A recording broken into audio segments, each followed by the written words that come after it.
What's up, everybody? Josh Armijo here. I hope everybody's doing good and well and stuff. I got an album review to do for you, and I'm going to be talking to you about the new album from the band Ulcerate, entitled Shrines of Paralysis. This is released on Relapse Records. Now, if you're not too familiar with this band, they are based out of Auckland, New Zealand, and the best way to describe the sound of this band would be a very technical, droning, oppressive style of death metal. Yeah. I would have to say Ulcerate are without question one of the most consistent, hard-hitting bands to ever come out of New Zealand.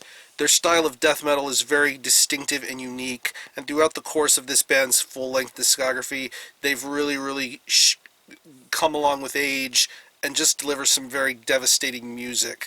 Really devastating blast beats, really creative guitar riffing, very low guttural vocals, just an overall total package for this kind of style of death metal, and their body of work really speaks for itself with albums like A Fracture and Failure, what many consider to be their best work, Everything is Fire, to probably one of my favorite releases, 2011's The Destroyers of All.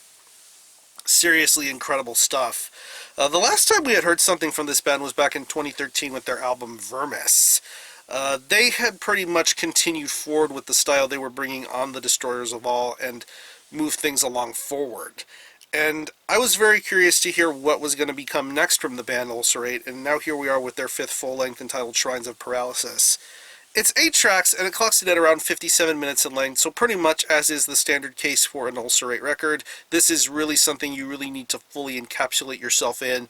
This is not something you have to fast forward or skip through. You really have to immerse yourself in this band's style of death metal and the experience. And I think listening to an album like Shrines of Paralysis really brings out the best in a band like Ulcerate. I honestly think this is a step above Vermis in many more ways than one. And I love the fact that this album really starts off with straight no chase sort of attitude. It really goes for your balls, it goes for your throat.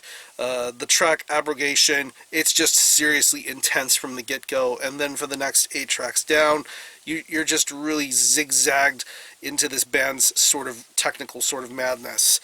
These guys are really good at what they do, and they showcase it very well here on this album. The guitar playing on here is incredibly dissonant. It's very tantalizing, it's very scary sounding, and these riffs really sound amazing. I mean, it really does feel like a cacophony of riffs coming together, sounding very loud, very crazed. You hear it on songs like, once again, like I mentioned, Abrogation, to songs like Yield to Not, the title track, to even some of the later tracks on here like Chasm of Fire. Just some seriously incredible guitar playing going on here, very well woven, very articulated, very good sounding riffs. The bass tone on here is very good as well, as it has been, I would say, for the last couple of Ulcerate records. The bass guitar tone is very clear, very audible. It definitely serves the purpose of why these riffs sound as crazed and as over the top as they do, and it really serves a really good balance throughout the majority of this album's length, especially for the pace of this album. I mean, not every single track on here has to be blistering fast. Everything has its more mid-paced, methodical sort of moments, especially for the lengthy songs that are on this record. I really think the pace handles itself quite well here. When it comes to the drumming, I would have to say Jamie is the heartbeat of Ulcerate. He really brings forward everything together with his drum performance style. It's incredibly maniacal and spastic.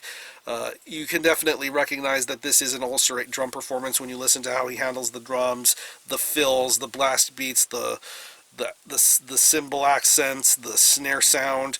It's just a very overall intense sort of package. I mean, it does feel... I honestly want to say it sounds a little bit different in comparison to the last couple of Ulcerate records, but you can really tell that that he puts in a lot of time and effort to his drum performance.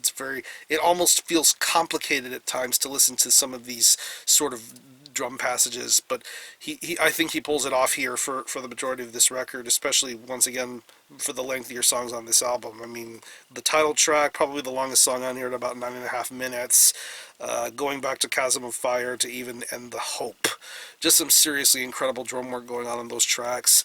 And when it comes to the vocals, I really love the vocal work here. Once again, pretty much the typical sort of Ulcerate vocal style, very deep, very bellowing, very guttural, a lot of force and a lot of wit being put into these vocal styles. And I really think that this vocalist has a story to be woven and told, and does so again for the majority of the songs that are on this record. And I think he does a really tremendous job. In addition to playing some of the guitar and the guitar stuff that he does here, it's really, really sensational. So overall, another really awesome, consistent piece of death metal from Ulcerate has graced us in 2016. I honestly think this is a really awesome album. I don't think it's their best. I still think I would hold those regards to albums like Everything Is Fire and The Destroyers of All. But I honestly think Ulcerate continue to be very, very consistent and very hardworking with their style and sound. And Shrines of Paralysis is another way to move the ball forward. So if I had to pick any favorite tracks, I would definitely have to say Abrogation, Yield to Not, the title track, and Chasm of Fire. So what I'm going to do in this, I'm going to leave you a link in the description box as to how you can get a hold of this album and listen to it. I will leave you a link to the Ulcerate Bandcamp page where you can stream this album in its entirety. Hear it for yourself and be your own judge as to whether you think it's worthy of being purchased or not. You can stream it by digitally, and it is available physically as a CD and 2 LP vinyl. Right now, this band is in the midst of a North American tour alongside Phobocosm from Canada and Shrine from Iceland. I honestly think this is one of the best tour packages to grace 2016, and honestly, if this hits your city or your town, please make an effort to go and do so. I will hope to be seeing these guys live next Saturday, and it should be a very awesome experience. So, again, the album is Shrines of Paralysis by Ulcerate. This is released on Relapse Records. Go support this. And for a score, I'm going to give this a pretty solid 9 out of 10. Very awesome death metal from probably one of New Zealand's best. So if you happen to have heard this album, definitely let me know what you think about it and how you feel about it and how you feel it compares to previous Ulcerate releases. Or any of you guys into Ulcerate, definitely let me know. I'm going to conclude this review. Thanks a lot for watching. Thanks for checking out my channel. Until next time, Armijo out.